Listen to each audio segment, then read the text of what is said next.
What's up, Internet? It's your boy, back with another deep dive. And look, I get it. You see a title about mosques and you're thinking, okay, here we go, another dry academic travelogue. You're picturing some dusty professor in a tweed jacket pointing at old rocks. But that's not what we do here. We're about to take you on a journey that's part architectural digest, part spiritual pilgrimage, and all parts mind-blowing. These aren't just buildings, they're statements. They're epic sagas written in marble, gold, tile, spanning centuries and continents. So buckle up, because your Instagram feed is about to get a serious upgrade. We're talking about structures so grand, so meticulously crafted. Do me a solid and smash that subscribe button. Hit subscribe now. Share and like. Because today we're exploring the top 10 most beautiful mosques around the world. Let's get into it. This is going to be epic.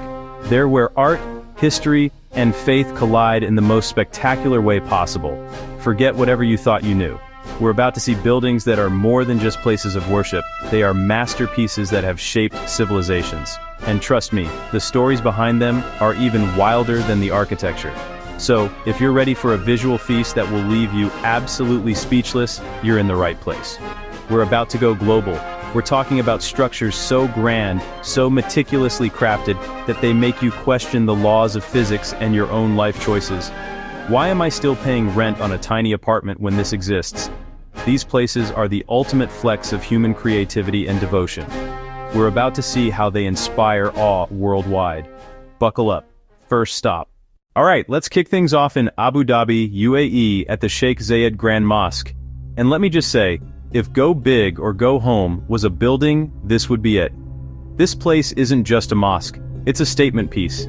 It's the architectural equivalent of showing up to a party in a custom white Rolls-Royce dripping in diamonds.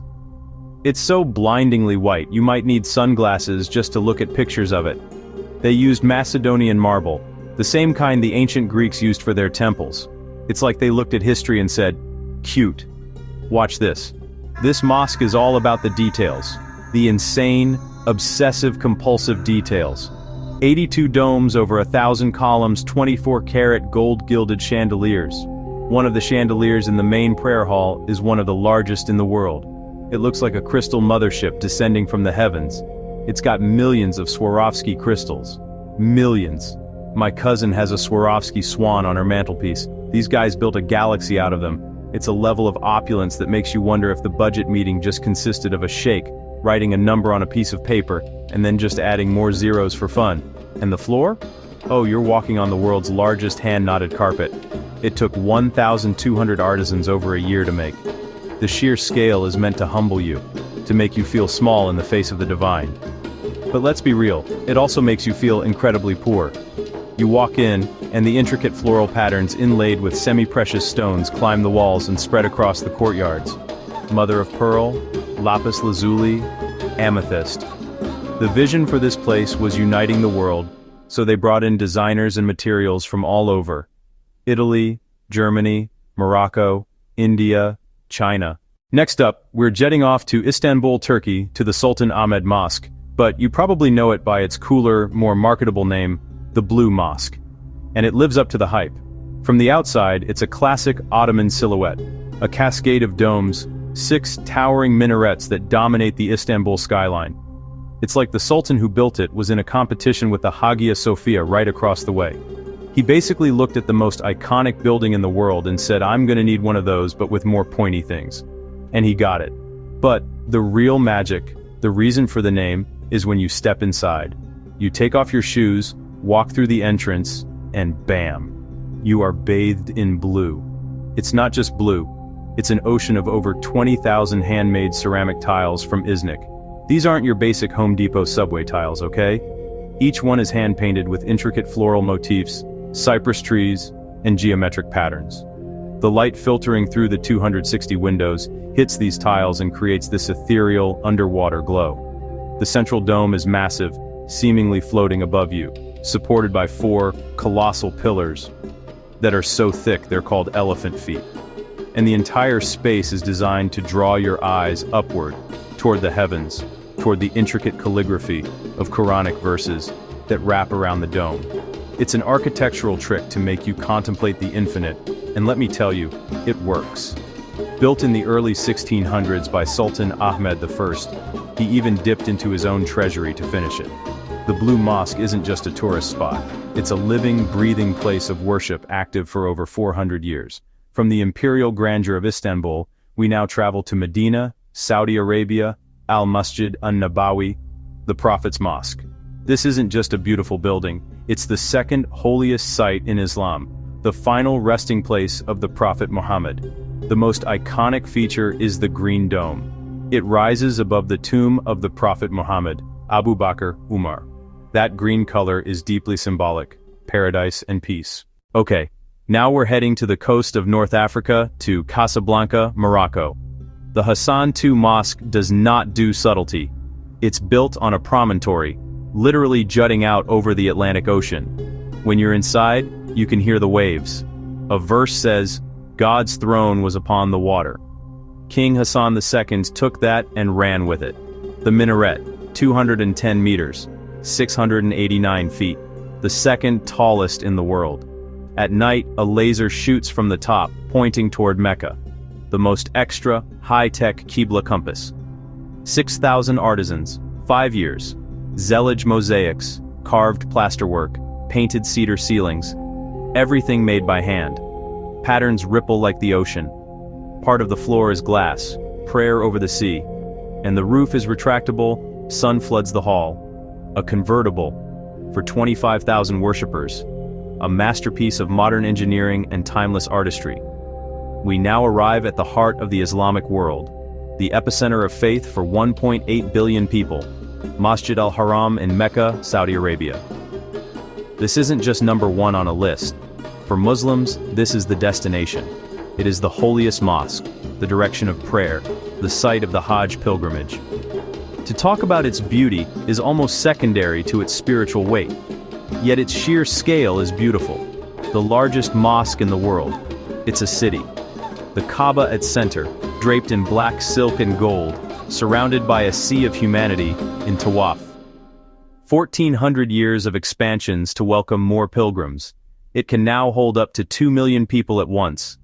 That's the entire population of Houston, all praying in one place.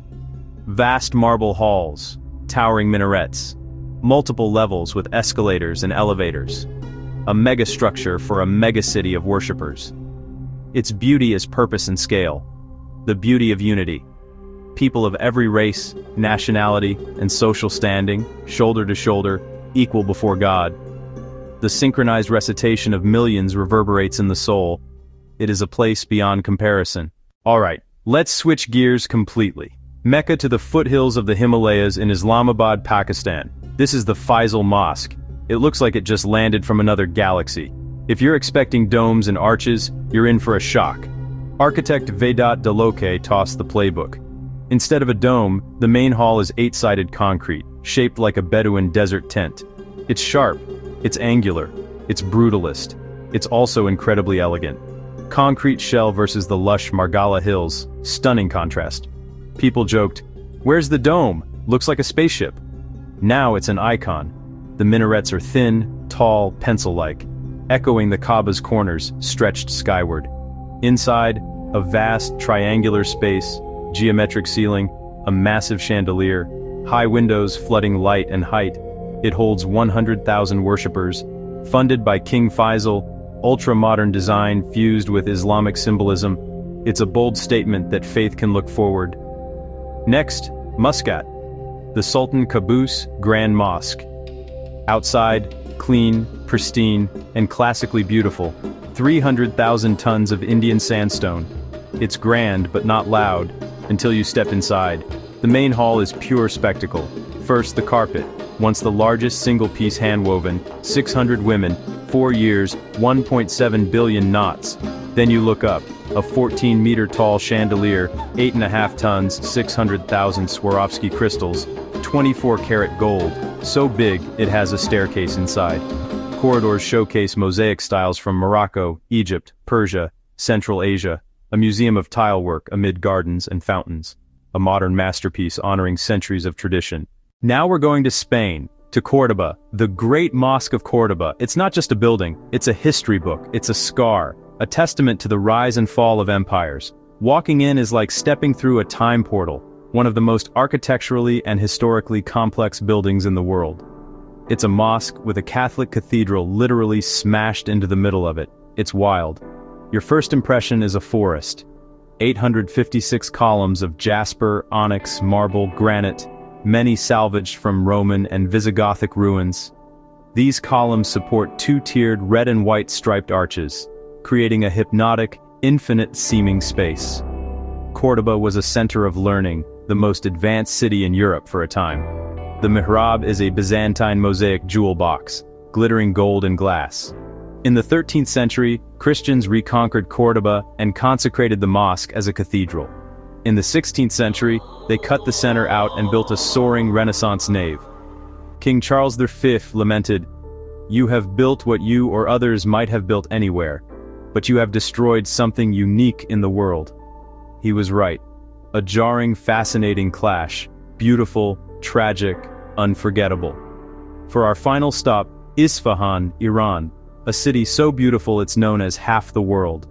At its heart, the Jameh Mosque. This isn't a mosque that was built, it's a mosque that grew for over 1,000 years. A living museum of Iranian and Islamic architecture, every dynasty added, renovated, stamped their mark from the 8th to 20th centuries. Walk through time, austere Seljuk brick right beside dazzling Safavid tilework. Organized around a courtyard with 4 massive iwans, each from a different period, a different style. The southern iwan's 17th century muqarnas, honeycomb vaulting that dissolves stone into light and shadow, mind-bendingly complex. The western iwan sings in blues, yellows, turquoises, floral and calligraphic patterns, authentic, alive, woven into the grand bazaar, faith, commerce, and daily life intertwined for centuries. And there you have it. 10 mosques, 10 journeys, 10 different stories told through stone, tile, and light. From the futuristic flecks of Abu Dhabi to the 1,000-year-old layers of Isfahan, we've learned a place of worship can be a monumental work of art, a feat of engineering, a history book all in one. These buildings aren't just for the faithful, they are for all of humanity. Treasures that challenge our perceptions, inspire awe, and connect us to something bigger than ourselves. God, history, the incredible power of human creativity. They express identity, aspirations, and deepest beliefs, defining skylines and anchoring communities, places of quiet contemplation and massive, joyful gatherings. Exploring them is more than a checklist. It's understanding the world more deeply. The beauty, the history, the stories are endless. Which mosque would you love to visit first? Let us know in the comments below. Thanks for watching. Don't forget to subscribe, share, and like for more epic journeys.